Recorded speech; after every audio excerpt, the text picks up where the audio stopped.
Hi, I'm Lynn, and today with Giles we attended the USA Decision Making for Learning indoor and outdoor workshops. So on the outdoor workshop we both had a quite different experience actually. On my workshop what was really clear was that in terms of the decision making they were differentiating between an early level instructor and a later level instructor.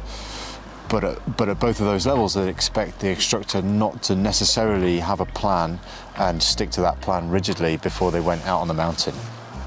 In my workshop, we set up basically an example teaching session. So the group was divided into small groups where 3 were essentially learners that were being delivered to and taught as in a real life lesson by the American trainer that was running it, Brian. Everyone else was then given roles to review that lesson, much like we do actually on our teaching courses.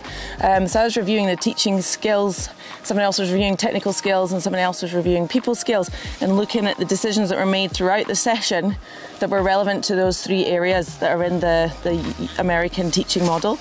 I guess what was really interesting is just that the decisions changed as the information was gathered. So it started off a very learner-led session where the learners were making a lot of the decisions for the trainer, and then as he gathered more information, established a skill level of the group, he started then making more of the decisions himself. So it was really cool. It was a good session, lots of feedback and lots of interaction between the group.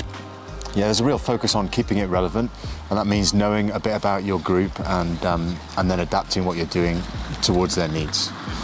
You don't have to necessarily ask them at the start of the session what it is they want to do. It was a much more organic and relaxed process than that in our session. Yeah. And when we went inside, it was just to sort of re-clarify and debrief what we talked about in the hill, essentially with the takeaway message being very much that decision making needs to be done to try and keep the session or the lesson really relevant to the client's needs, and not to try and defer away from what actually at the end of the day the client wants to do and needs to do.